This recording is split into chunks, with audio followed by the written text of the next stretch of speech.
Welcome to 404, Mystery Found, where we investigate history's greatest unanswered questions. Tonight we are pulling the case files on 5 real-life mysteries that remain unsolved. First, the Dyatlov Pass Incident. Second, the Devil Sea. Third, the Vela Incident. Fourth, the Yuba County Five. And lastly, the vanishing of the Flannan Isles lighthouse watchman. So settle in. What you are about to hear is not a campfire story. These are documented forensic mysteries where every clue leads to a dead end, and every answer only raises a darker question. First, the Dyatlov Pass Incident. What happened on the Mountain of the Dead? Act 1. The Expedition and the Disappearance. Winter in the Soviet Union, 1959. The Ural Mountains are a frozen, silent world. On January 23rd, a ski expedition of 9 students and graduates from the Ural Polytechnic Institute sets out for a journey to Otorten Mountain. The trek is rated Category 3, the highest difficulty level in Soviet hiking. These are not tourists. They are experienced, tough, disciplined mountaineers in peak physical condition. Their leader is Igor Dyatlov, a 23-year-old radio engineering student. His second in command is Zinaida Kolmogorova. The group includes geologists, economists, and engineers. They are equipped with the best gear available in the USSR: thick reindeer skin coats, woolen sweaters, sturdy boots. Their tents are heavy canvas designed to withstand Arctic blizzards.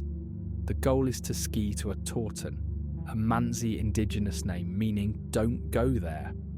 They plan to return by February 12th and send a telegram to their sports club.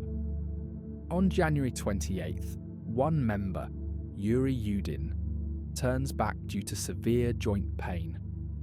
His parting words to the group, as recalled in his later testimony, were of a casual nature. Yuri Yudin's testimony said, "I said, don't get lost without me." They laughed. Igor slapped me on the back and said, "A real hiker never gets lost. We'll see you in 2 weeks with stories." That was the last time I saw them. Alive. End of quote. The remaining 9 continue. Their last contact with the outside world is a telegram sent from the last inhabited village, Vijay, on January 31st. It reads, "Reached woodland, stop all well. Stop making for Otorten. Stop will cable off to return. Stop regards Dyatlov." End of quote. February 12th comes and goes. No telegram arrives. This is not immediately alarming. Expeditions can be delayed. But by February 20th, with no word, families sound the alarm. The Institute organises a search party of students and teachers. The military is notified. On February 26th, after days of searching, searcher Mikhail Sharavin makes the first discovery. He is skiing on the eastern slope of Kholat Shakhl, a Mansi name meaning Mountain of the Dead. He sees a flash of colour against the white. It is the tent, but it is not standing. It is collapsed, half buried in snow. Sharavin approaches. The scene is one of absolute illogical panic. The tent has been slashed open from the inside. The cuts are clean, made with a sharp knife. The skis are stacked neatly outside. Personal belongings, boots, coats, wallets, diaries, are left inside. A pot of partially cooked meat soup sits on a portable stove. But there are no people. The searchers make a second, more chilling discovery. A trail of footprints leads away from the tent, down the slope toward a dense forest of Siberian pines. The prints are not those of people walking. They are from people running or staggering. Some are barefoot. Some are wearing only a single sock. The footprints lead 1.5 kilometres downhill to the edge of the forest. There, under a giant cedar tree, the searchers find the first 2 bodies, Yuri Krivonishenko and Yuri Doroshenko. They are dressed only in their underwear. Their hands and feet are severely frostbitten. They are barefoot. At the base of the cedar, there are signs of a small fire. Branches have been snapped off the tree up to a height of 5 meters, as if one of them had climbed it, perhaps to look for the tent or to look for something else. Between the cedar and the tent, over the next 2 months, searchers will find the rest of the group. Each discovery is more baffling, more horrific than the last. This is not a story of a blizzard. This is a story of a rupture in reality on the side of a mountain. Act 2. The Bodies and the Forensic Nightmare. The Soviet authorities, led by prosecutor Lev Ivanov, take over. An official inquest is opened. The bodies are recovered and autopsied in the city of Sverdlovsk. The autopsy reports, recently declassified, paint a picture that defies any natural explanation. Let us examine the victims in the order they were found and the official findings. Victims 1 and 2, Yuri Krivonishenko and Yuri Doroshenko. Found under the cedar tree on February 26th. Cause of death, official autopsy. Hypothermia. Notable findings: soot in their lungs and on their hands. They had been breathing smoke from the fire. Severe frostbite. No other significant injuries. Their clothing was later found on their bodies, cut into strips and wrapped around their feet in a futile attempt at insulation. Victims 3, 4 and 5, Igor Dyatlov, Zinaida Kolmogorova and Rustem Slobodin, found between the cedar and the tent, scattered over 300 metres between March 3rd and May 5th. Cause of death: hypothermia. Notable findings: these 3 died trying to crawl back toward the tent. Slobodin had a minor skull fracture, determined to be non-fatal, likely from a fall. Dyatlov's hands were clenched, as if gripping something. All were better dressed than the first 2, but still insufficient for the minus 30 degrees Celsius temperatures. The discovery of these 5 bodies presented a tragic but coherent, if bizarre, narrative. Panic, flight, hypothermia. Then, on May 4th, under 4 meters of snow, in a ravine near the cedar tree, they find the last 4. The narrative shatters. Victims 6, 7, 8 and 9, Lyudmila Dubinina, Alexander Kolevatov, Nikolai Thibault-Brignol, and Semyon Zolotaryov. Cause of death: official autopsy. For Thibault-Brignol and Dubinina, massive, fatal trauma. For Kolevatov and Zolotaryov, hypothermia, compounded by severe internal injuries. Notable findings: this is where the case explodes. Let us read directly from the declassified forensic report for Lyudmila Dubinina. Forensic report for Dubinina stated, subject presents with massive fractures to the thoracic cage, multiple ribs broken bilaterally. The sternum is fractured. The heart is ruptured. There is no damage to the corresponding external skin or soft tissue. There is no bruising. This pattern of injury is consistent with a shock wave of extreme force or a rapid, massive compression, similar to injuries seen in victims of high explosive detonations or in individuals struck by a high-speed vehicle, not consistent with a fall. End of quote. Nikolai Thibault-Brignol's skull was crushed with such force that forensic experts later estimated it would require an impact equivalent to a car crash. Furthermore, the clothing of these last 4 victims showed bizarre radioactive contamination. Alexander Kolevatov's sweater contained beta-particle active isotopes. Semyon Zolotaryov's jacket had traces of radioactive thorium. The levels were not lethal, but they were present and unexplained. Most hauntingly, Lyudmila Dubinina was missing her tongue. Her eyes were missing. Her lips were missing. The autopsy concluded this was due to post-mortem predation by small animals and the effects of melting snow and flowing water in the ravine. But in the public imagination, this detail became a symbol of the unspeakable horror they had encountered. The official inquest, faced with this data, was forced to conclude.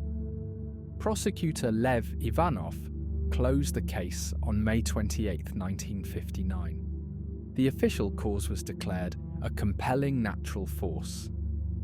All files were classified as top secret and sent to a closed archive. The families were told only that their children had died in the mountains. The word Dyatlov became a synonym for a state secret, but Lev Ivanov was not satisfied. In a 1990 interview with a Cossack newspaper, he gave his personal opinion. Lev Ivanov stated, "I was convinced the hikers didn't die from the cold or from an avalanche. The injuries were too severe too mechanical. We had no enemy aircraft in the area, but we did have military testing grounds not far away. I suspected they had stumbled into something. I was ordered to close the case and classify everything. I followed my orders, but I have my own theory." End of quote. His theory? A secret military test of an incendiary or concussive weapon gone wrong. An explanation that swaps a natural monster for a man-made one. Act 3. The theories. A labyrinth of explanations. For over 60 years, the Dyatlov Pass has been a crime scene without a weapon, a disaster without a cause. The void has been filled with theories. We must examine them not as folklore, but as logical models tested against the forensic evidence. Theory 1. The avalanche. This is the most recent official explanation, put forth by Russian authorities in 2020 after a new investigation. It posits a rare slab avalanche that hit the tent, causing non-fatal but terrifying injuries, prompting the cut escape. The hikers, concussed and in shock, later died of hypothermia. The internal injuries are explained by a fall into the ravine while disoriented. The problem: experienced geologists who have studied the slope insist the angle was not steep enough for a slab avalanche of that power. No avalanche debris was recorded at the scene by the original searchers. The tent, though collapsed, was not buried or swept away. The injuries to Dubinina and Thibaut Brignol are catastrophic, not consistent with a small slide or a fall. The lead prosecutor, Ivanov, explicitly ruled out an avalanche in 1959. Theory 2. The katabatic wind. A more sophisticated natural theory, a sudden violent downslope windstorm, a katabatic surge, hits the tent, creating a deafening roar and terrifying pressure differential. The hikers, fearing the tent would collapse and suffocate them, slash their way out and flee. The wind explains the panic and the lack of preparation. The internal injuries are, again, attributed to falls in the dark. The problem: while such winds are possible, there is no meteorological record of one that night. It does not explain the localized, massive trauma to only some victims, nor the radioactive traces. Theory 3. The military test. This is prosecutor Ivanov's theory, and it has significant traction. The area was near the secret Soviet missile test ranges. Perhaps the hikers inadvertently camped in the path of a test, a parachute mine, a fuel air explosive, or a test of a radiological weapon. The concussive force matches the internal injuries. The panic matches exposure to an unknown terrifying weapon. The authorities then classified everything to hide the fatal error. A key piece of circumstantial evidence comes from the hikers' own cameras. Some recovered photos showed strange, luminous objects in the night sky on previous nights. Yuri Yudin, the survivor, later stated, "When I saw those photos during the investigation, I asked about the lights. I was told firmly, those are not for discussion. They are lens flares. But I was a photography student. I knew what a lens flare looked like. Those were not lens flares. End of quote. Theory 4. The infrasound panic. A scientific theory. Under specific wind conditions, the mountain's shape could have generated low-frequency sound waves, infrasound, below the range of human hearing. This can induce feelings of intense dread, panic, chest pressure, and even hallucinations in humans. The hikers subjected to this could have experienced a shared psychotic break, fleeing in terror from a threat only they could perceive. Their injuries were sustained in the chaotic, stumbling run down the rocky slope. The problem, infrasound does not cause the specific, massive internal injuries seen in Dubinina. Theory 5. The Mansi tribal conflict. A fringe theory. The group trespassed on sacred Mansi land. They were attacked and killed by tribesmen. The internal injuries were from blunt weapons. The state covered it up to avoid an ethnic incident. The problem: thorough investigation found no evidence of other human presence. The Mansi hunters interviewed were helpful to searchers. The pattern of injuries does not match a human attack. Theory 6. The paradoxical undressing, a critical piece of the behavioural puzzle. Severe hypothermia can cause a confused mental state where victims feel paradoxically hot. They strip off their clothes. This explains the state of the first 2 bodies under the cedar. It is a documented medical phenomenon, but it is a symptom, not the cause. It explains how they died from the cold, not why they were in the cold to begin with. Each theory is a key that fits one lock but jams in the others. The avalanche explains the panic but not the trauma. The wind explains the flight but not the radioactivity. The military test explains the trauma and the cover-up, but requires a monumental, sustained conspiracy. Infrasound explains the irrational fear, but not the physical force. We are left with a composite monster, a chimera of causes. Perhaps it was a cascade, a strange sound or light, military or natural, triggered panic. In their flight, some fell and were injured. Then, as they succumbed to the cold, a separate, violent event, a small localized ice collapse in the ravine, crushed the last 4. Even this feels inadequate. The mountain does not give up a single answer. It gives us 9 bodies, each a clue to a different part of the puzzle, with the final picture forever out of reach. Act 4. The witnesses and the silenced evidence. Beyond the forensic reports, there are the human testimonies, fragments from the edges of the event that add layers of ambiguity. First, the testimonies of other hiking groups in the area. A separate group, led by a man named Victor, was camping about 50 kilometers south of Dyatlov's group. In his official statement, he reported something strange.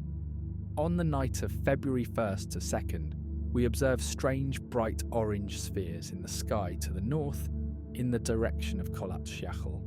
They moved silently, then vanished. We did not think much of it at the time. Only later, when we heard of the tragedy, did we make the connection. End of quote. These spheres were reported independently by meteorological stations and the military, who logged them as unidentified atmospheric phenomena. Second, the testimony of the Mansi hunters. The inquest officially dismissed their involvement, but their knowledge of the area was profound. One elder, interviewed decades later by an anthropologist, gave a cryptic warning that was never in the official files. Mansi elder statement read, "That mountain, it is not for people. The old ones said there are spirits there that are not spirits. They are lights that burn cold. They take the breath from your chest, without touching you. They make your thoughts run like scared deer. We do not go to that slope. We warn the Russian students when they pass through. They laughed. They had their maps and their instruments. They did not listen to stories. End of quote. Third, and most compelling, is the evidence that has gone missing. The hikers' diaries were recovered, but pages from the final days were torn out. By whom? The searchers? The authorities? Some of the group's film was developed, but several roles were listed in the evidence log and then vanished. Most telling is the fate of Semyon Zolotaryov's camera. He was the oldest, a World War II veteran. He had a more advanced camera. When his body was found, the camera was around his neck, but the film inside was overexposed and ruined, as if by a powerful burst of light. The camera itself was sent for analysis. The technical report from the Sverdlovsk Photo Lab was not included in the case file. A researcher in the 1990s tracked down the retired lab technician. He gave an off-the-record statement that reads, "That camera." The internal mechanism was fused in one spot, not melted by heat, fused as by an electrical arc, and there was a pattern on the film casing, a faint pattern of tiny, concentric circles, like it had been exposed to a very strong, very brief magnetic field. I wrote this in my report. When I asked my superior what it meant, he took the report from me and said, "It means you saw nothing." End of quote. Act 5. The Legacy, the Mountain's Echo. Today, Kholat Shakal is still known as Dyatlov Pass. It is a pilgrimage site for mystery hunters, conspiracy theorists and dark tourists. The iron memorial plaque installed at the site bears the 9 names and a simple, poignant line: "To those who forever remained young on this pass." The Russian government reopened the case in 2019, only to close it again in 2020, officially citing an avalanche. For the families and for the global community of investigators, this was not a resolution. It was a bureaucrat's shrug, a final attempt to lay a simplistic tombstone over a bottomless pit of questions. The Dyatlov Pass Incident endures because it is a perfect mystery in the digital age.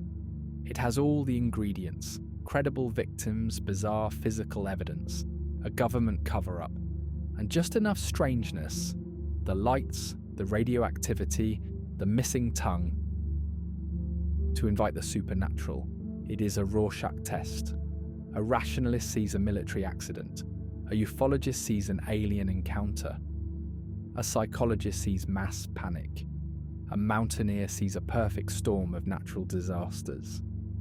Perhaps the true horror of Dyatlov Pass is not in finding the answer, but in realizing that all answers are insufficient. The event sits at the intersection of too many terrifying possibilities: the cruelty of nature, the callousness of the state, the fragility of the human mind, and the haunting suggestion of forces we do not yet understand. The 9 hikers did not just die. They performed a final, terrifying experiment on the limits of human knowledge. They crossed a threshold on that mountainside, a threshold between a world that can be explained with maps and gear and logic, and a world where logic shatters like ice under a force that leaves no mark but a ruptured heart and a fused camera.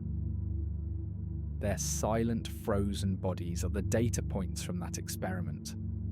We have been trying to decipher the results for 60 years. The mountain, the wind, and the archived classified files keep the same secret. They whisper that sometimes the unknown does not just watch, it acts.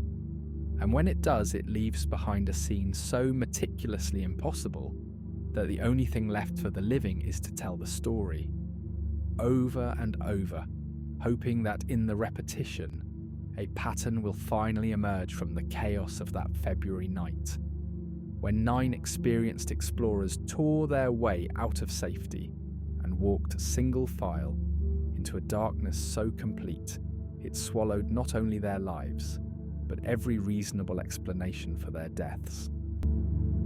Let us now dive into our next mystery, the Devil's Sea, Japan's Bermuda Triangle. Introduction. You're on the bridge of a ship. It's 1952. The steel hull groans against a heavy swell. Somewhere on deck, a young sailor is singing a folk song. His voice slightly off-key, carried away by the wind. It cuts off abruptly. Then, a new sound. The frantic crackle of a radio broadcasted, Kaiyo Maru No. 5 to anyone listening. Our compass, it's spinning like a child's toy. The stars are wrong. The water, it's glowing from below. Not on the surface, from deep down. Like... End quote. There's a sound, not an explosion. A sickening wet crunch of metal being crushed in a giant fist, followed by the long, horrifying scream of a ship's structure failing. The transmission cuts to dead air, but not before we hear 3 final whispered words in Japanese, Kami-sama, tasukete, which translated to God, help us. Then, silence. A perfect, empty silence, 5 seconds of it, and then a new sound. The steady electronic ping, ping, ping of a sonar, searching the void where a ship once was. That was 1952. 3 years later, the Japanese government would send their newest research vessel to that exact grid of ocean to find out what was happening. That ship, with 31 scientists and sailors, would also send a final, confused message, and then it too would vanish. Not into a storm, into calm weather, into silence. This is the story of Maru No, the Devil's Sea. Act 1. The Folklore of a Cursed Sea. To understand the Devil's Sea, you must first listen to the sound of Japan's past. Imagine a lone shakuhachi flute, playing a melody so old and mournful it seems to echo off the waves themselves. This is the sound of the stories fishermen brought home, when they came home at all. For over 1,000 years the tales were consistent. They spoke of a sea of lost return, east of the Izu Islands. They whispered of Funadama, the spirits living in the wood of their ships, who had become so terrified they would flee, leaving the vessel a lifeless husk. They described Shiranui, unknown fire, a cold, ghostly light that would rise from the depths to lead them onto rocks that didn't appear on any chart. These weren't just campfire stories, they were navigational warnings, passed from captain to son. Avoid the triangle between Japan, the Izu Islands, and the Bonin Islands. The water there is fukai, a word meaning deep but in the spiritual sense, hungry. Now imagine the scratch of a quill on old coarse paper. In 1810, the logbook of a Dutch trading ship, the Zwan, records an encounter. I'll read it to you. Calm seas became turbulent without wind. A foul smell of sulphur arose. The compass spun as if possessed. We saw lights moving beneath the ship, not upon it. By God's grace, we escaped. End quote. The pattern was set centuries before the modern disappearances. Calm weather, magnetic chaos, strange lights, and an unsettling feeling of being watched by the sea itself. Act 2. The modern victims and the government's gamble. Now let's move forward in time. The year is 1954. The sound is the busy, clanging optimism of a Japanese port rebuilding after war. The shriek of cranes, the chatter of dock workers, the deep thrum of ship engines. Japan's fleets are expanding, pushing further east. And as they do, the old warnings become statistical facts. Let us name the victims, not as numbers, but as ships. First, the Kaiyo Maru, 1950. A sturdy freighter. Its last radio contact was a routine check-in. No wreckage was ever found. 6 months later, a single lifebelt washed ashore 600 miles away, bleached white and cracked by the sun. Next, the Kaiyo Maru No. 1952.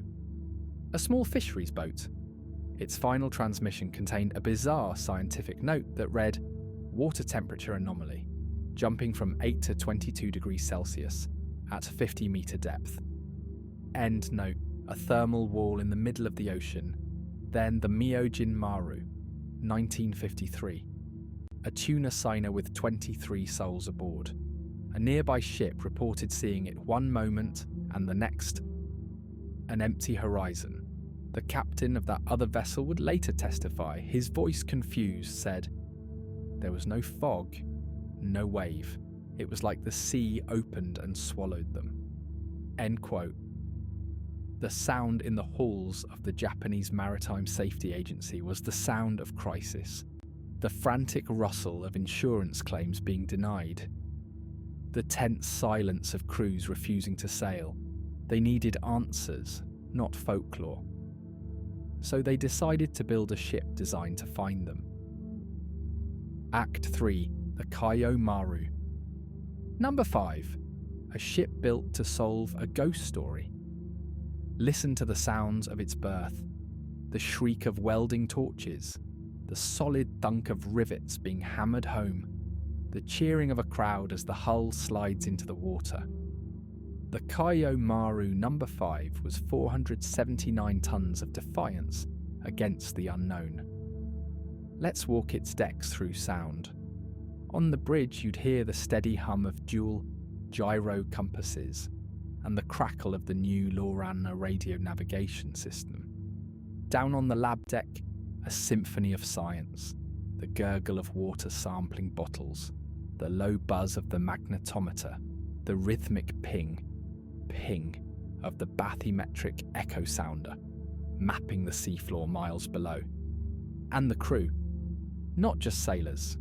You'd hear the precise clipped tones of Dr. Haruo Matsumoto, Japan's leading marine geologist, the confident commands of Lieutenant Commander Jiro Sasaki, a naval architect. These were men of data, not legend. For the first 2 days of its fateful voyage, September 28th and 29th, 1955, the sounds were of routine, professional science. But on day 3, the sounds changed. The steady ping of the echo sounder became irregular. The magnetometer's buzz rose to a whine. In his journal, Dr. Matsumoto's entries shift from dry observation to unease. I'll read you his words.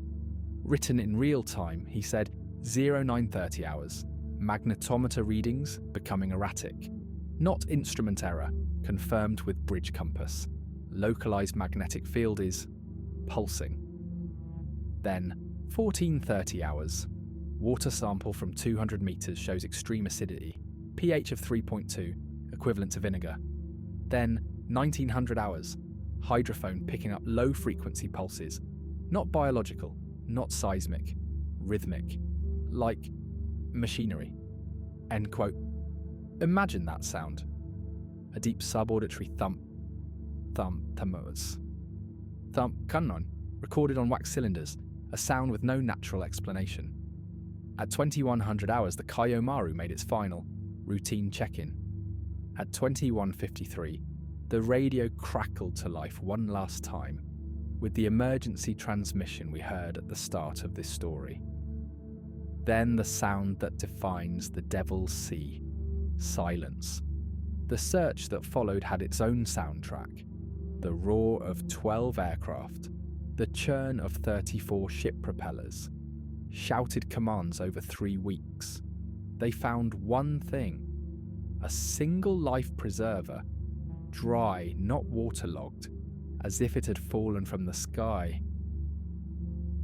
Act 4. The science of the impossible.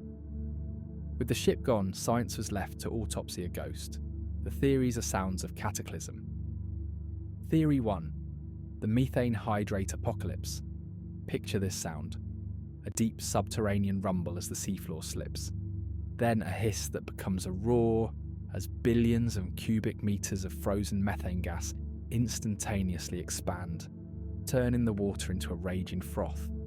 A ship caught above it would make one sound, the groan of metal losing buoyancy, and then the quiet of the deep as it's dragged down in seconds. Theory 2. Volcanic suddenness. The sound here is one of pure violence, the superheated steam explosion of magma hitting seawater, a shockwave that hits the hull like a physical blow, followed by the secondary crashes of a localized tsunami. Theory 3. The atmospheric aberration. This sound is the wind, but not normal wind.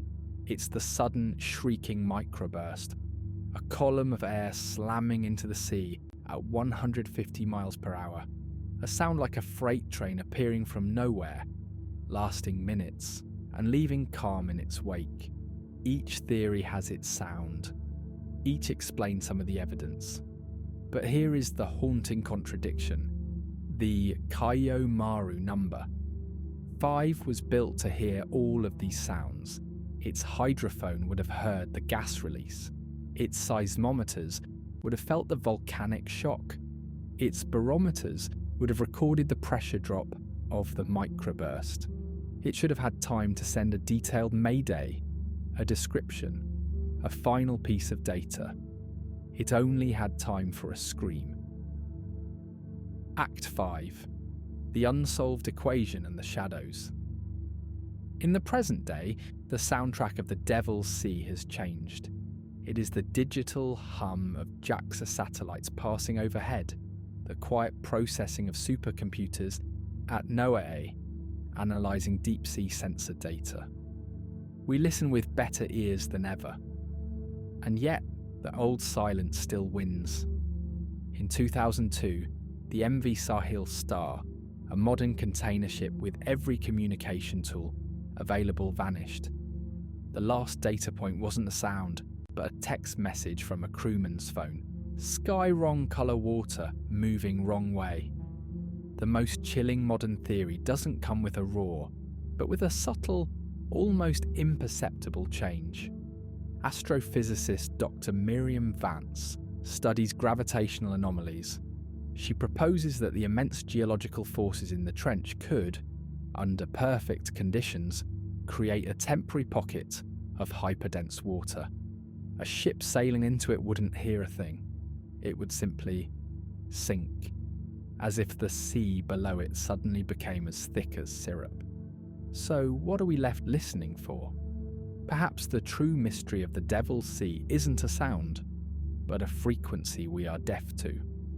A convergence of natural violence so complete it mimics intelligence. A place where the ocean doesn't just claim ships, but actively erases them from existence.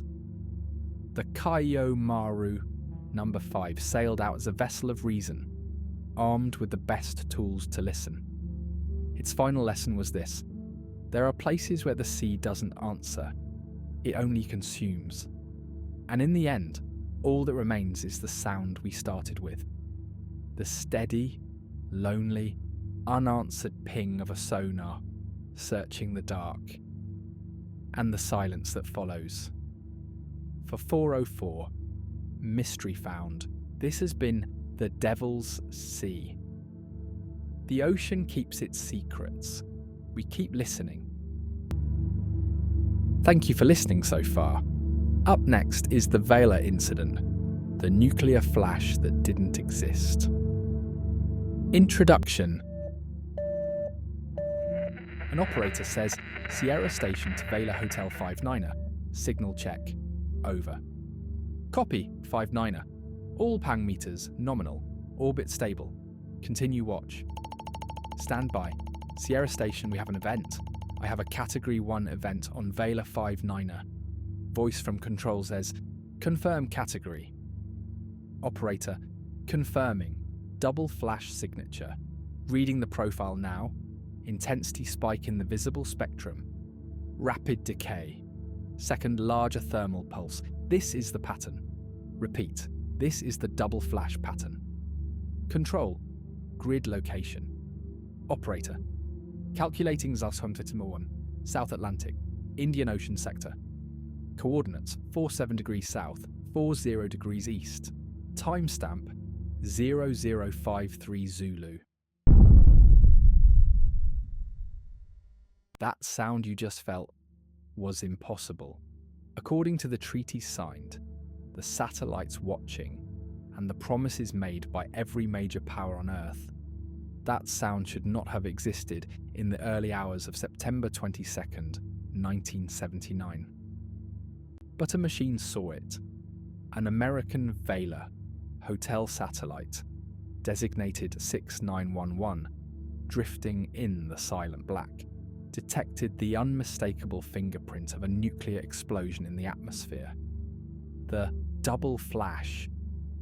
A fleeting intense burst of light, followed milliseconds later by a larger, hotter fireball of radiation. It is the unique signature of an atomic bomb. There is no natural phenomenon that replicates it. And so, in an underground facility in the United States, a protocol that had never been used in earnest was activated. The call went out, climbing the chain of command, waking men in dark rooms. It carried a simple, world-altering message. Someone has just tested a nuclear weapon, and no one is claiming responsibility. This left the President of the United States with two catastrophic options. One, a third, unknown power had secretly joined the most exclusive and dangerous club on the planet. Or two, America's billion-dollar early warning system, the very foundation of its nuclear deterrence, was broken. What unfolded was not an investigation.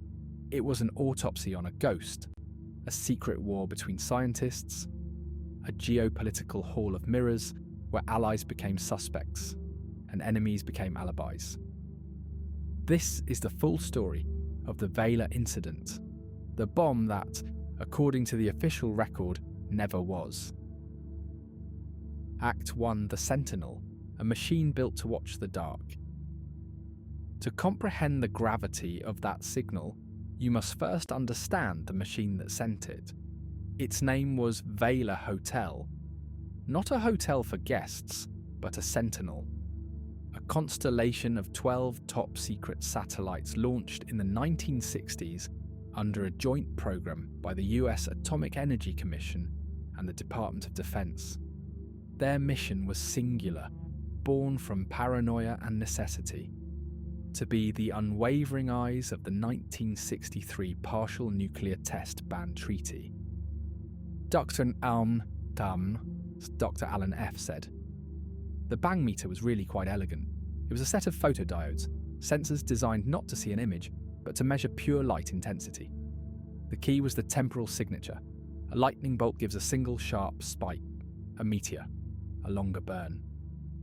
But a nuclear fireball, it has a very specific two-stage profile. The physics are brutal and beautiful. When a fission bomb detonates, the initial chain reaction releases an immense burst of X-rays. These heat the surrounding air into a plasma, creating the first intensely bright flash. This fireball is so hot it momentarily becomes opaque, shielding the inside. As it expands and cools, it becomes transparent again, allowing the even hotter interior radiation to shine out. That's the second, longer flash. 2 pulses, a few milliseconds apart, a signature written in the raw language of physics. For over a decade, the Vela satellites had watched. They had successfully detected 41 atmospheric tests, French tests in the Pacific, Chinese tests at Lop Nue. They were the silent witnesses to the Cold War, their data flowing into the secret heart of the US government. They had never cried wolf, until the early morning of September 22nd, 1979. Vela 6911, the oldest of the still-functioning satellites, 10 years into a 7-year mission, turned its aging eyes towards a patch of the Earth that was supposed to be empty. The coordinates placed the event in one of the most remote places on the planet, the South Atlantic, midway between the tip of South Africa and the frozen coast of Antarctica. The closest land was the Prince Edward Islands, tiny volcanic specks inhabited only by penguins and seals. The water here was miles deep, perpetually storm-racked, and far from commercial shipping lanes. If you wanted to hide a secret from the world, this was the place to do it. In Washington, D.C., it was still evening on the 21st. The signal triggered a cascade of alerts through the Pentagon, the CIA, the Situation Room. President Jimmy Carter was notified. His administration, already grappling with an energy crisis, hostage tensions in Iran, and a sinking sense of American power, now faced a potential paradigm shift. A new, rogue nuclear state. They waited. For a press release from Moscow, from Paris, from Beijing. For a signal, a boast, a claim. The silence that followed was, in its own way, louder than the blast. Act 2. The Schism. Science at war with itself. With no claimant, the Carter administration did the only thing it could. It appointed a committee, not a public inquest, but a secret, ad hoc panel of America's top scientists, led by Dr. Jack Ruina of MIT. The Ruina Panel. Their mandate was to review every scrap of data and answer the question, was this beyond any reasonable doubt a nuclear explosion? The panel's work began in a climate of extreme tension. They were not just evaluating sensors, they were evaluating the credibility of America's entire nuclear detection apparatus. The evidence they gathered fell into two columns. Column A, the case for a bomb. First, the double flash itself. Vela 6911's sensors recorded a near textbook profile. Dr. Joseph said, "We modelled everything, superbolts of lightning, meteoroids impacting the satellite itself, glints from ice clouds. The signal-to-noise ratio, the pulse shape. It matched a low-yield nuclear event, probably in the 2 to 3 kiloton range, almost perfectly. It was not a maybe. To the satellite, it was a yes." Second, hydroacoustic data. The world's oceans are wired with sound. The US Navy's SOSUS network, a secret array of underwater microphones designed to hunt Soviet submarines, listens constantly. In the days following the event, analysts poring over SOSUS tapes found an anomaly.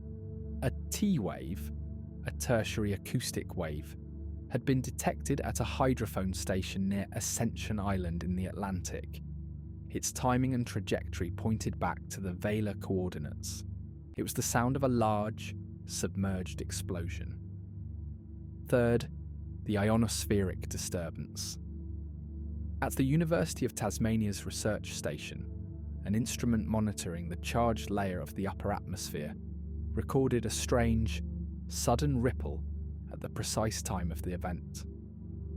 A large energy release in the lower atmosphere can punch upwards, disturbing the ionosphere like a stone thrown into a pond. Fourth, and most damning, the radioactive cloud. This is where the story moves from signals to substance. Within days, a US Air Force WC-135B Constant Phoenix aircraft, a so-called sniffer plane, specifically designed to sample the air for the particulate ghosts of nuclear tests, was dispatched. Flying a pattern between Australia and South Africa, its high-volume air filters collected dust from the upper atmosphere.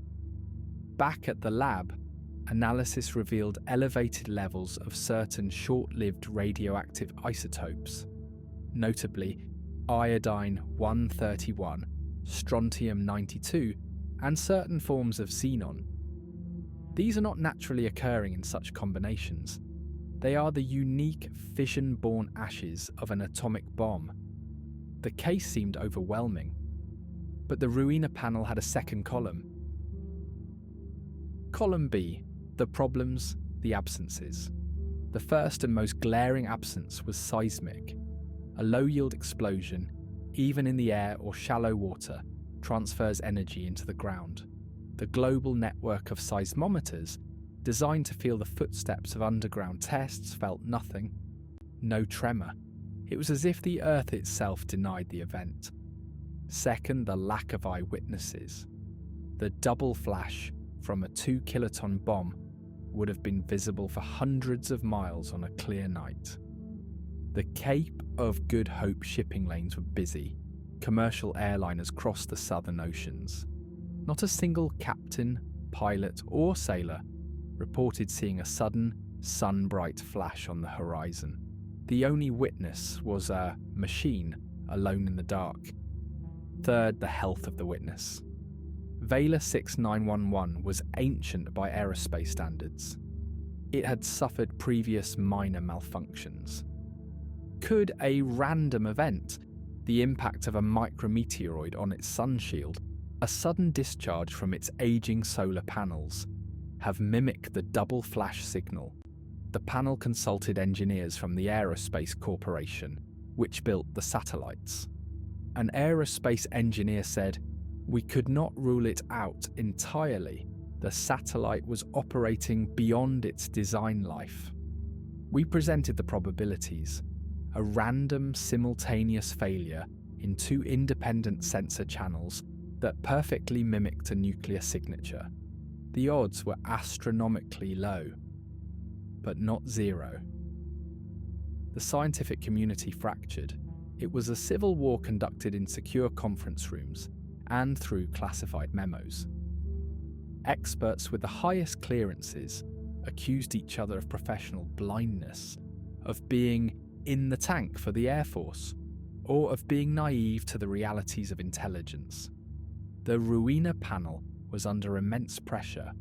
A finding of nuclear test would force a geopolitical confrontation the White House dreaded.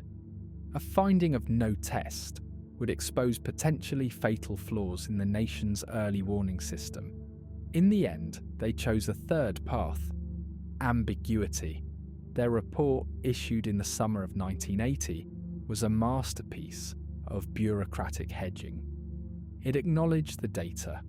It listed the anomalies. Its ultimate conclusion was, while the signal had many characteristics of a nuclear explosion, the available data are also consistent with other non-nuclear phenomena. The panel believes that the signal was probably not from a nuclear explosion. The key physical evidence, the hydroacoustic data, the radioactive isotopes, was dismissed. The T-wave was attributed to a possible small earthquake.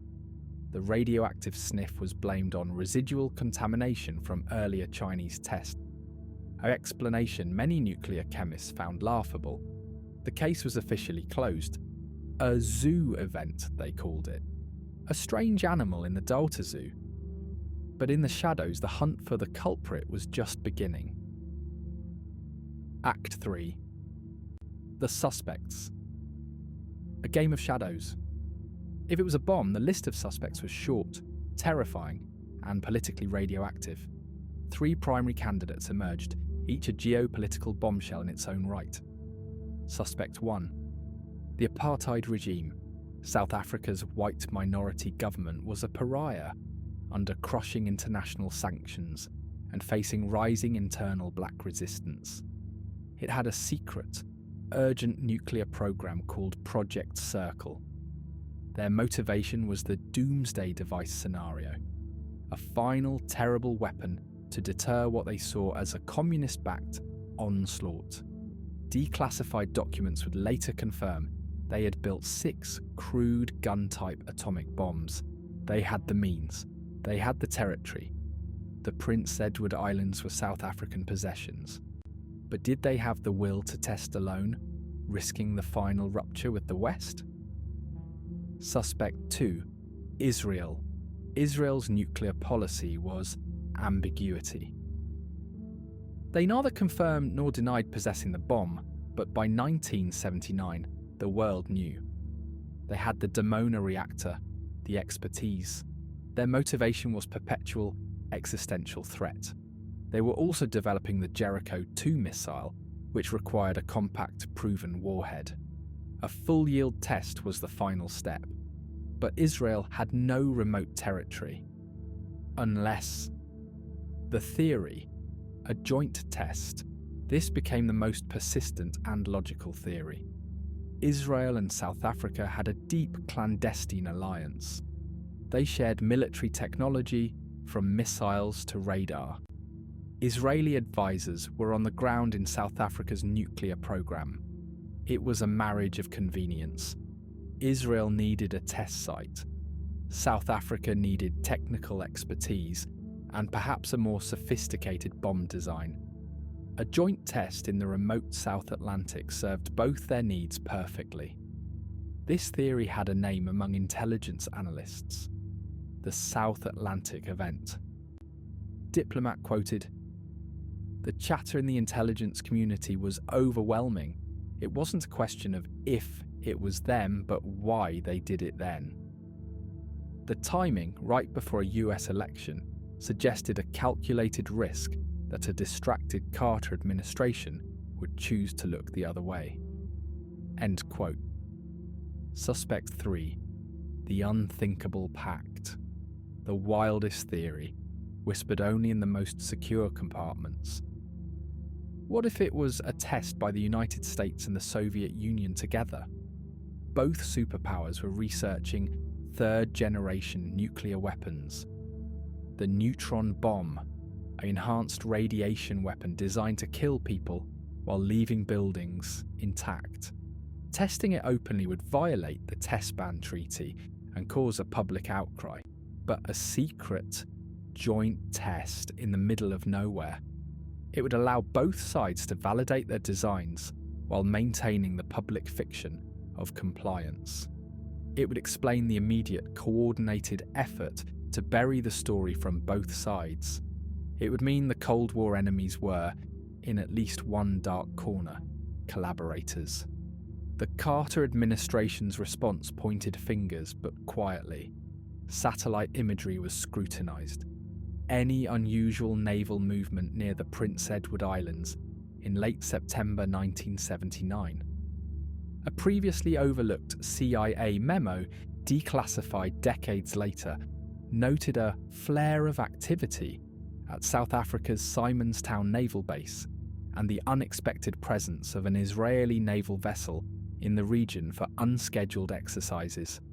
But without a smoking gun, public accusation was impossible. To accuse South Africa risked pushing them into a defiant, public nuclear stance. To accuse Israel was politically unthinkable for any US administration. So the official story remained a mystery, a glitch, a zoo event. The truth was not buried in the ocean. It was buried in the too hard box of international relations. Act 4. The aftermath. Ghosts in the machine. The Vela Incident didn't end with the Ruina report. It became a ghost, haunting the halls of science and intelligence for decades. In the 1990s, with the fall of apartheid, the new South African government under Nelson Mandela confessed. They admitted to having built 6 atomic bombs. They claimed they had dismantled them without ever testing. But the story had cracks. A senior South African naval officer, Dieter Gerhardt, who was later convicted as a Soviet spy, claimed from prison that a test had occurred. He alleged it was an Israeli-South African joint venture and that the flash was successfully disguised from prying eyes.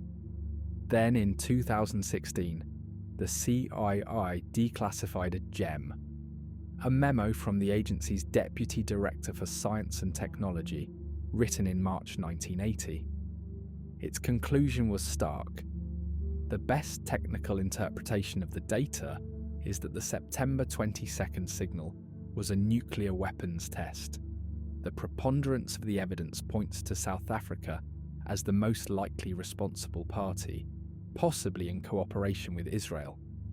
But the most damning evidence came not from spies but from sheep.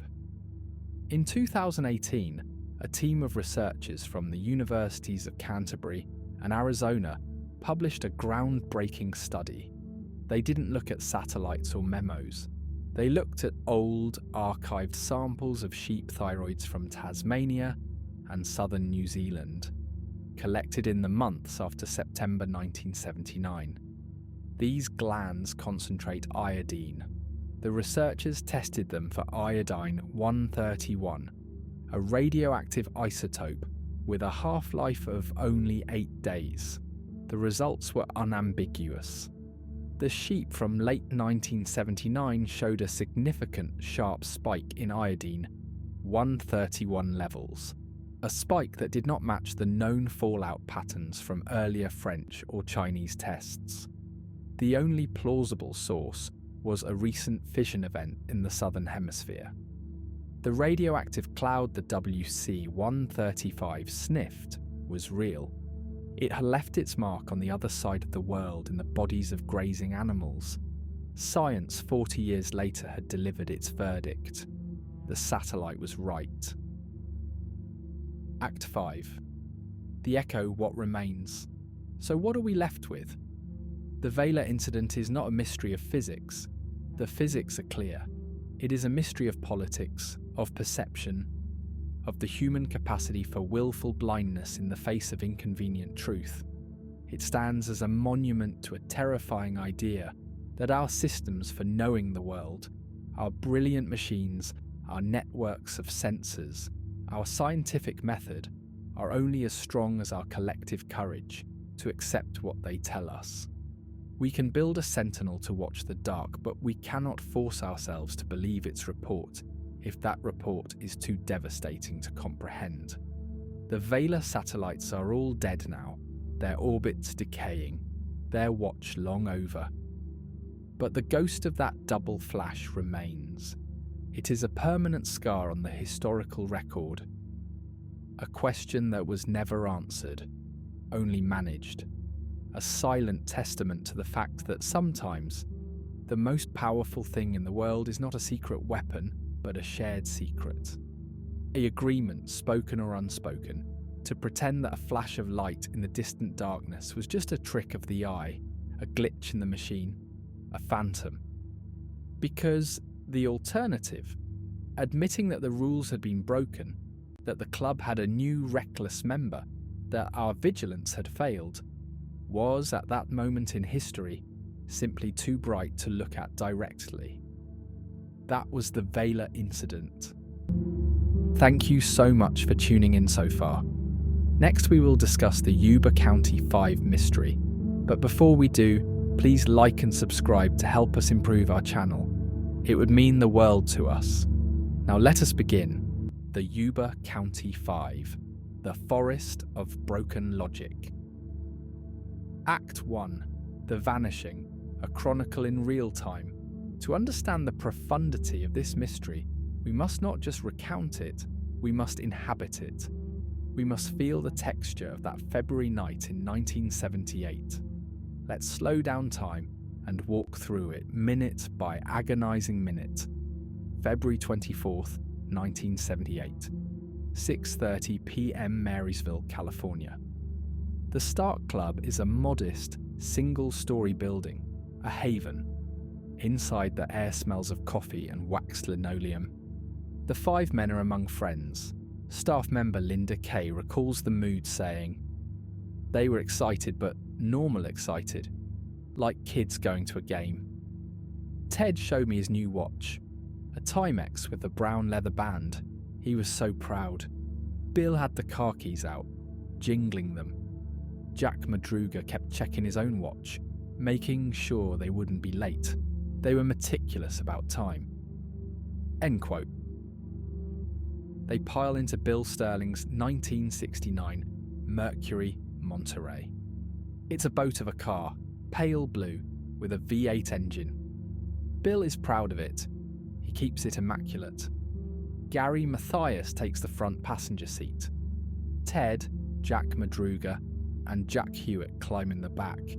They have $40 between them, a significant sum, mostly in small bills and change. They pull out of the parking lot at 6:45 p.m. sharp. The drive to Chico State is roughly an hour and 15 minutes. The route head north on Highway 70, then cut onto the Oroville-Quincy Highway. Highway 162, a winding mountain road that follows the Feather River Canyon. It's a clear, cold night. No rain, no snow in the forecast. 8 p.m, Chico State University Gymnasium. The game is between Chico State and UC Davis. It's a packed, loud crowd. Usher Robert T. remembers the group and said, "They sat in the bleachers to the left of the scoreboard. The tall, quiet one. Ted, he bought a hot dog, the one with the intense eyes. Gary, he just watched the game, didn't cheer much. The other Jack kept stats on a napkin. They seemed happy, normal." End quote. The game ends around 9:50 p.m. Chico State wins. The crowd spills out into the chilly night. 10:05 p.m. Chico State parking lot. Witnesses see the five men walking to the Mercury. They are laughing. Jack Madruga is replaying a key play with his hands. They get in the car. Bill starts the engine. The headlights cut through the dark as they pull onto the road toward Oroville. 10:30 p.m. The 7-Eleven on Oro-Dam Boulevard, Oroville. This is the last confirmed sighting. Clark Marcy L., age 19, is working the night shift. Clark said, "They came in all at once. The bell on the door jingled like crazy. They were still amped up from the game. One bought a bag of Fritos, another got a Pepsi. They were talking about the drive home. The driver, Bill, he asked me if the road to Marysville was clear. I said, yeah, it's fine. He paid with a $5 bill.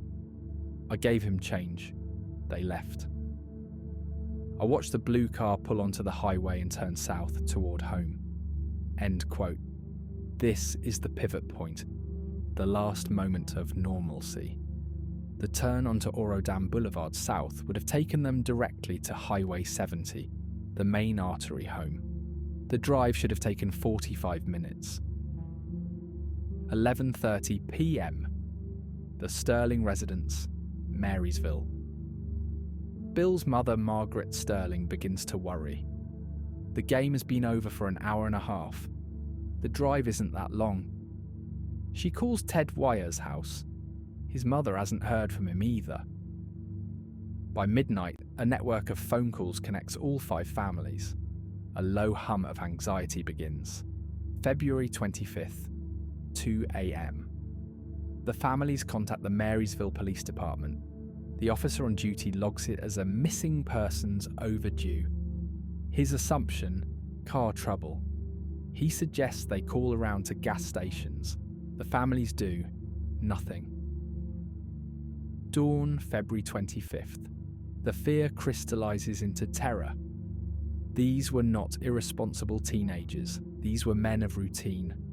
Bill Sterling, in particular, was fanatical about punctuality and letting his mother know his plans. Their absence is a screaming alarm. The official search begins. The California Highway Patrol dispatches cruisers to patrol Highway 70 and the Oroville-Quincy Highway. They look for skid marks, breakdowns, a blue Mercury in a ditch. The search is a visual from the road. The vast forested mountainsides rising from the highway are not yet considered.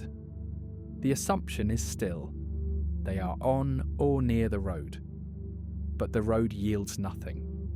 It is as if the Mercury, with its 5 occupants, achieved liftoff and vanished into the cold night sky. Act 2. The car, a cache of contradictions. 4 days of searching pass. The media picks up the story. 5 developmentally disabled men vanish. The public imagines a tragic accident, a plunge into one of the deep reservoirs. Search teams drag parts of Lake Oroville. Nothing. Then, on the morning of March 1st, Joseph Shawns, a gruff, experienced US Forest Service worker, is clearing snow from Forest Service Road 120N33. This is not a road. It's a rugged track used for logging and fire access. It is 20 miles east of the Oroville-Quincy Highway and 4,000 feet higher in elevation. The snow here is several feet deep. It is a place you only go if you have a specific, deliberate purpose. Sean sees the blue shape in the drifts. He approaches on foot. The car is parked, not crashed. It is neatly situated just off the narrow track, pointing back the way it came, as if someone intended to turn around. The driver's side windows rolled down about an inch. Frost crystals line the gap. He peers inside. Adopting Sean's perspective, quoted, "The first thing I saw was the bag on the front seat. A 7-Eleven bag, with a bag of chips and a soda cup inside. Untouched. Then I saw the keys in the ignition. I tried the door. Unlocked. I opened it. The interior light didn't come on. The battery was dead. It was cold, deathly cold inside. I saw the wallets on the dashboard. I opened one. There was money. I saw a nice watch on the dash too. That's when I got a real bad feeling. Who leaves all this? Who walks away from a car in this?" End of quote. The discovery sends a shockwave. This is not a simple accident. The car is found in a location that is geographically and logically absurd. To get here from Oroville, Bill Sterling would have had to drive past the turn for Highway 70, the way home, continue east on the Oroville-Quincy Highway for another 12 miles, make a sharp, easy-to-miss turn onto a narrow, unmarked uphill Forest Service road, drive 8 more miles up this steep, winding, snow-covered track in the dark, park neatly. This is not a wrong turn. This is a deliberate, navigated journey into the absolute middle of nowhere. Forensic examination of the car adds layers of mystery. The gas tank. It was bone dry. The Mercury had a 20-gallon tank. The drive from Marysville to Chico to Oroville and up to this point would have used about 12 gallons. The car should have had a quarter tank left. Did it idle for hours, draining the tank? Or was it driven in circles? The engine. It was in good condition. No mechanical failure. The interior. No signs of violence, no blood. The seats were damp from melted snow off the men's shoes. The map found on the floor was a standard state map. The circle drawn around Challenge was in blue ballpoint pen. The ink matched a pen found in the glove compartment. The circle was precise, not a frantic scribble. The personal effects. This is the greatest contradiction. 5 wallets, containing a total of roughly $30. Ted Wyer's prized Timex watch. Bill Sterling's beloved Zippo lighter. These were not just valuables, they were personal treasures. Abandoning them made no psychological sense. The prevailing theory of panic begins to crack. Panicked people don't neatly park cars. They don't leave their wallets and watches behind. They don't forget a bag of food in a survival situation. The car was not a scene of chaos. It was a scene of eerie, deliberate abandonment. It was a locked room mystery, with the doors left wide open. Act 3. The cabin, a house of horrors and hidden clues. The discovery of the car redirected the search to the surrounding wilderness. The terrain is brutal, steep wooded slopes cut by deep ravines, all under 2 to 3 feet of snow. Searchers on snowshoes move in a grid pattern, calling out the men's names. Their voices are swallowed by the vast, silent forest.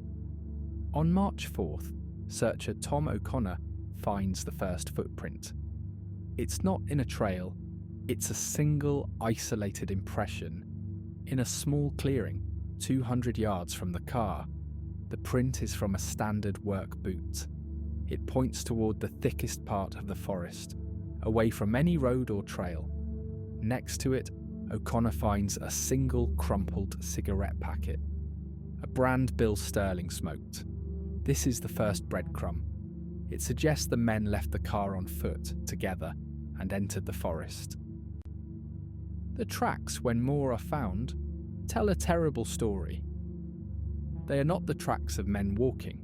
They are shuffles, staggers, and falls. The stride length is short and irregular. In places, the impressions are deep, as if the person knelt or sat down in the snow and struggled to get up. This is the gait of severe hypothermia, where the body's core temperature drops, causing confusion, loss of coordination, and paradoxical behaviour like undressing. The trail leads up a punishing slope for over a mile, and at the top, hidden among towering ponderosa pines, is the Forest Service cabin. It's a simple one-room structure built from rough-hewn logs, used by fire patrols in the summer. In winter it's shuttered and locked, or it should be. The door is ajar. Inside, the scene is a psychological puzzle box. The wood stove. Ashes are inside. They are cold. Forensic analysis determines a fire was lit and burned for approximately 4 to 6 hours, roughly 8 to 12 weeks prior. Someone knew how to start a fire. The food supply. The cabin was stocked with emergency provisions, a standard Forest Service cache. There were large, unopened tins of Army surplus beef, beans and peaches, a 20-pound bag of rice, packets of dried milk. All of it remained on the shelves, untouched. But on the small table, searchers found 2 empty tin cans. They had been opened with the cabin's manual can opener, which was left on the table. The cans were licked clean. They were not the beef or peaches from the supply. They were smaller, older cans of pork and beans that had been left behind by previous occupants. They were likely covered in dust. This detail is catastrophic. It means whoever was in the cabin ate the least accessible, least appetizing food first, ignoring the obvious plentiful supply. This is a hallmark of advanced hypothermia or psychotic delirium, the inability to execute simple, logical sequences. The bedding. In a cupboard there were 6 woolen army surplus blankets still in their plastic wrappers. They were never opened. But on the floor, in the corner farthest from the door, they found Ted Wire. He was wrapped, mummy-like, in 8 separate bed sheets that had been torn into long strips. The sheets came from the cabin's bunk beds. They were filthy and damp. Ted was wearing only his corduroy pants and socks. His feet were black with frostbite. On the floor beside him was an empty box of wooden matches. The coroner's report is harrowing. Ted had survived in the cabin for 8 to 13 weeks. He died of starvation and hypothermia. His body showed signs of having moved around the cabin in his final days, crawling perhaps. But he never opened the food. He never opened the blankets. He used his last fading cognitive function to perform a bizarre, ritualistic act, tearing sheets and wrapping himself, instead of taking the simple step of unwrapping a blanket. Outside, the discoveries grow grimmer. Jack Madruga and Bill Sterling are found under a lone pine tree, a quarter-mile apart. They are curled in fetal positions. Their clothing is dishevelled but present. They died of exposure, likely within the first 48 hours. Jack Hewitt is found a mile away at the bottom of a 60-foot ravine. He had a broken femur and pelvis. He crawled a short distance before succumbing. His death was slower, more agonising. And then there is the final, overarching clue: Gary Mathias's medication. Gary took stelazine, an antipsychotic. A full 1-month supply bottle was found in the car. It was untouched. He had not taken his medication since at least the day of the game. This fact changes everything. Gary was the most physically capable, but he was operating without the chemical balance that kept him stable. In the cold, under stress, in the dark, his mind could have been constructing realities the others could not see. Act 4. The Theories, a labyrinth with no exit. For over 4 decades, investigators, psychologists, and amateur sleuths have wrestled with this case. Each theory explains some facts and is demolished by others. Let's walk this labyrinth. Theory A. The mass hysteria breakdown. This is the most complex psychological model. It proposes that a trigger event, a flat tire, getting stuck in snow, caused a shared psychotic breakdown, fueled by Gary's unmedicated state. In this folie à plusieurs, Gary may have become a paranoid leader, convincing the others they were being pursued or that they had to reach a safe place. Challenge. The group, trusting him and susceptible to suggestion in a stressful, unfamiliar environment, followed. Their collective judgment collapsed. They performed the series of irrational, ritualistic acts we see: abandoning the car, walking into a blizzard, ignoring supplies. This explains the internal consistency of their illogical actions. They were following a new shared logic born of psychosis. Theory B. The malicious third party. Perhaps they were followed from the game. A person or persons harassed them, ran them off the road, and forced them up the mountain. This could explain the deliberate drive to the remote location. The perpetrators may have taken Ted's watch as a trophy, then left the men to die, assuming the wilderness would cover the crime. This theory is favoured by the families. It provides an external villain, a reason for the irrational journey. But it falters on the method. Murder by exposure is slow, unreliable, and leaves living witnesses. And the untouched valuables in the car contradict a robbery motive. Theory C. The ultimate wrong turn. The follow the lights. Hypothesis. A more benign but tragic version. What if after the 7-Eleven, Bill Sterling did miss the turn for Highway 70? Continuing east on the Oroville-Quincy Highway, they'd eventually see lights, not of Marysville, but of the small remote mining town of Forbestown. To reach those lights, they'd need to turn onto the very Forest Service Road where the car was found. They drive up, the car gets stuck in deepening snow, and they abandon it, intending to walk toward the lights of Forbestown, which are actually visible from that ridge. But in the dark, disoriented, they walk in the opposite direction, north into deeper wilderness, toward the cabin. This explains the drive and the initial direction. It does not explain why they would leave the car with all their belongings, or the specific weeks-long ordeal of Ted in the cabin. Theory D. The supernatural intrusion. In the realm of local legend, the area is known for strange phenomena. The Ben Lomond mountain area has UFO sighting reports from the 1970s. Could the men have seen something, lights in the sky, that they followed? Could an external, inexplicable force have induced a state of shared confusion or paralysis of will? This theory is, by definition, untestable, but it persists because the men's actions so thoroughly defy normal human survival instinct. It provides a cosmic why for the broken logic. The evidence that fits nowhere. 1. The waitress sighting. The unverified claim that a Ted lookalike was seen weeks later 50 miles away. If true, it shatters the timeline. 2. The challenge circle. Who drew it? Why was it drawn before they left or in the car that night? Challenge was a known destination for none of them. 3. The matches.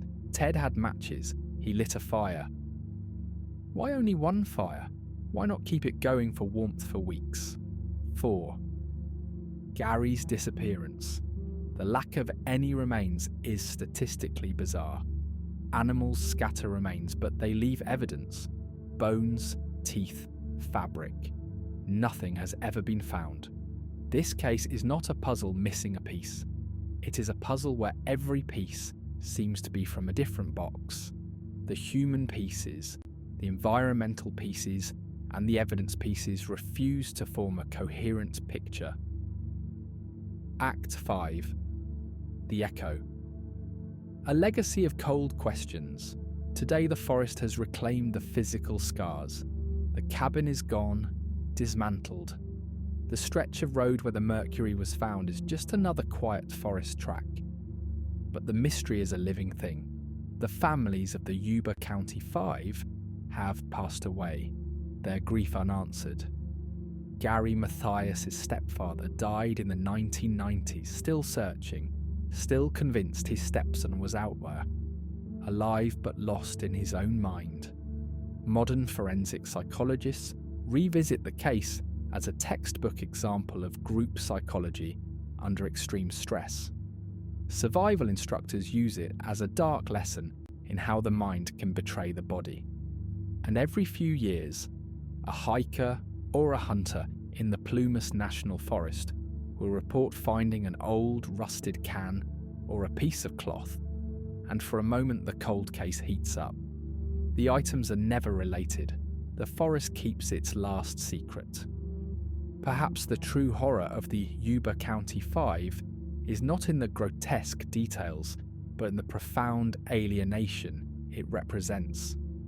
These 5 men, who relied on routine and each other for stability, were suddenly severed from all frames of reference, geographic, social, logical. They were plunged into a literal and metaphorical wilderness where every anchor was gone.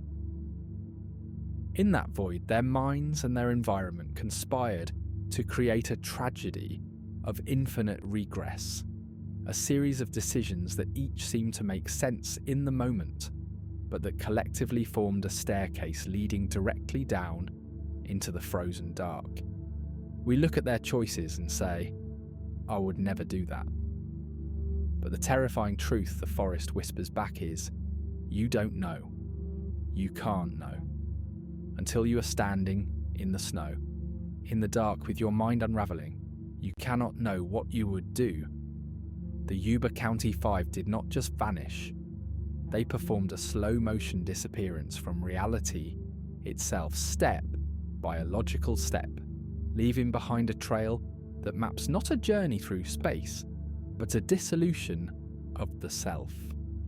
It is a map we can follow with our eyes, but one we will never, ever understand. This had been the Yuba County Five, the Forest of Broken Logic by 404 Mystery Found. Don't forget to like and subscribe, it would mean the world.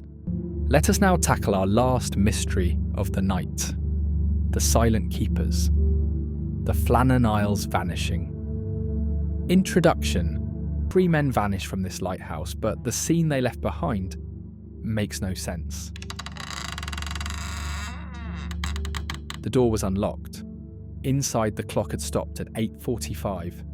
A meal was laid out, uneaten. A single chair was knocked over. Their waterproof coats were gone, but one man's boots were still sitting neatly by his bed. Outside, iron railings were twisted like straws by a force that shouldn't exist. And the last entry in the logbook described a storm so violent it broke the keeper's spirit. There was just one problem. That storm was never there. This is Island Moor, the Flannan Isles, and for over a century, the disappearance of its 3 keepers has been a locked room mystery, set on a rock in the middle of the fiercest ocean on Earth, a mystery where every clue contradicts the next. This is the story of the Silent Lighthouse. There is a loneliness particular to islands, a solitude carved by wind and waves, but some islands are lonelier than others. 20 miles west of Scotland's Outer Hebrides, a cluster of rocks called the Flannan Isles juts from the North Atlantic. The largest of these is Island Moor, Gaelic for Big Island. It is less than 40 acres of sheer cliff, and tough grass, perpetually scoured by salt spray. For centuries, it was a place of pilgrims and hermits, named for a 7th century saint. But by 1899, its purpose was modern, mechanical, to be a sentinel. That year, a 75-foot lighthouse was completed. Its powerful beam was to cut through the notorious mists and gales of the Hebridean Sea, warning ships away from the rocks. It was a masterpiece of Victorian engineering, designed to withstand the worst the ocean could throw at it. And it required keepers. 3 men at a time, working in shifts, would maintain the light. Their world was the tower, their cottage, and the relentless horizon. They were volunteers for isolation, professionals of solitude. Their names were James Ducat, Thomas Marshall, and Donald MacArthur. Ducat, the principal keeper, a veteran of the Northern Lighthouse Board, a family man, steady and reliable. Marshall, the second assistant, also experienced.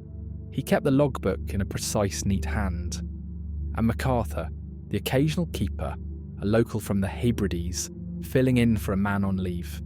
He was known as a tough, capable seaman. These were not fanciful men, they were practical. Their lives were governed by routine, trimming the wick of the paraffin lamp, winding the clockwork mechanism that turned the lens, checking the barometer, logging the weather. Every action was a ritual, against the chaos of the sea. Their tour was to last until just after Christmas, 1900. A relief ship, the Hesperus, was scheduled to arrive on December 20th, with their replacements and fresh supplies. But December in the North Atlantic is unforgiving. A fierce storm descended, delaying the Hesperus for days. It wasn't until the afternoon of December 26th, Boxing Day, that Captain Jim Harvey could finally steer his vessel near Island Moor. The sea was still rough, the wind fierce. As they approached, the crew looked up at the lighthouse. Something was wrong. The lamp was not lit. This was the ultimate failure, the unthinkable breach of duty. A dark lighthouse was a death sentence for ships. Captain Harvey ordered the ship's horn sounded, a signal to the keepers that they had arrived. No flag was raised in response. No figures appeared on the landing. A deep unease settled over the crew. Protocol dictated that keepers should always be watching for the relief ship. Harvey waited. He sounded the horn again. Only the wind answered. He made a decision. He would attempt a landing. It was dangerous. The small boat they lowered was tossed like a cork. But Seaman Joseph Moore, a veteran of these transfers, volunteered to go ashore alone. Moore fought his way to the small concrete dock. He climbed the steep 160-foot path, known as the stairs to the lighthouse compound. The gate at the top was closed. Unusual. He opened it. The door to the lighthouse itself was also shut. He turned the handle. It was unlocked. Joseph Moore stepped into a silence so complete it was louder than the storm. The place was freezing. The fire in the kitchen stove had gone out. On the table, a meal had been laid out. A half-eaten plate of stew, a slice of bread. 2 chairs were tucked in neatly. A third chair lay toppled on its side. Moore called out. His voice echoed in the stairwell. No answer. He moved through the rooms. In the bunk room, the beds were unmade, as if the men had risen quickly. The clocks in the lighthouse and the kitchen had stopped. He checked the lamp room at the top of the tower. The light was clean, trimmed and ready. There was paraffin enough for days, but the wick was unlit. The mechanism to rotate the lens had run down. He descended to the entrance. Here he made a critical observation. The keepers' oilskin coats, their heavy waterproof outdoor gear, were missing. Only 1 pair of boots remained. James Ducat's. They had gone outside, in the storm, without their coats. All of them? Moore's dread deepened. He rushed back to the landing, signalled the ship, and the captain sent more men ashore. A thorough search began. They found more oddities. The West Landing, a concrete platform for receiving supplies, showed signs of recent massive damage. Iron railings were bent and twisted. A storage box bolted to rock 110 feet above sea level had been torn from its mountings. A heavy crane was displaced. It looked as though a giant wave, an impossible wall of water, had assaulted the cliff. But the east landing, just around the corner, was completely untouched. The men searched the entire island. They found no bodies, no scraps of clothing, no signs of a struggle. The three keepers had vanished, leaving behind a series of clues that contradicted each other. The final place they checked was the logbook. The log was a tale of two storms. The last entry, written by Thomas Marshall, was dated December 15th. Storms stopped, sea calm, God is over all. But the entries leading up to it were terrifying. December 12th. Severe winds, the worst I have ever seen. James Ducat, irritable. December 13th. Storm continued through the night. Wind shifted west by north. Ducat quiet. MacArthur praying. December 14th. Storm continued. Could not send signal. MacArthur crying. December 15th, 9 a.m. Storm still raging, wind steady. Could not relieve keepers. All in good spirits. Then the final 9 p.m. entry. Storm stop, sea calm. God is over all. The log painted a picture of men under immense psychological strain, witnessing a storm of biblical fury. But here was the crack in the story. The crack that would split the mystery wide open. The Hesperus had been in the area on December 12th to 13th. Its captain and crew reported rough seas, yes, but nothing like the apocalyptic weather described in the log. More damningly, the official meteorological records from the British mainland showed no major storm systems in the area that week. So, what were they logging? Were they describing a purely local freak meteorological event? Were the entries a coded message or a sign of shared hallucination? Or was the logbook a fiction? The official Board of Inquiry convened in January 1901. They interviewed Captain Harvey, Joseph Moore, and others. They examined the evidence. Their conclusion was succinct and to many, unsatisfying. James Ducat, Thomas Marshall, and Donald MacArthur had been overcome by a great sea. They theorised that one keeper, seeing damage at the West Landing, had gone to investigate. A second went to assist. A third, seeing his comrades in peril, rushed out to help. A massive wave swept all three to their deaths. The case was closed, but the public and the generations that followed were not satisfied. The explanation felt too neat. It didn't account for the stopped clocks. It didn't explain why the experienced MacArthur would go out without his boots. It didn't explain the profound dissonance between the log and the weather reports. The official story was a period on a sentence that felt like it should end with a question mark. In the absence of fact, theory rushes in. Over the decades, the Flannan Isles have become a Rorschach test for our fears. The rogue wave, the most accepted modern theory. Oceanography now recognises freak waves, single colossal walls of water that can appear even in moderate seas. Perhaps such a wave, localised and deadly, hit the West Landing exactly as the board described. It is science's answer, and it is plausible. The human drama, a darker tale. Isolation breeds tension, an argument turns violent. Perhaps there was a fight, an accident, a cover-up that ended with bodies disposed of in the sea, and a logbook filled with false entries to explain their absence. It's a theory of murder, not mystery. The supernatural.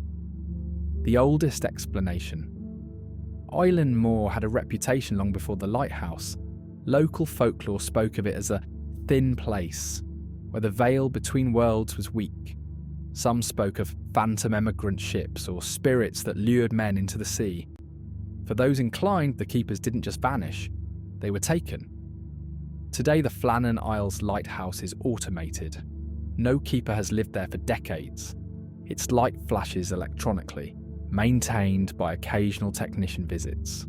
The tragedy did change things. The Northern Lighthouse Board instituted a new rule.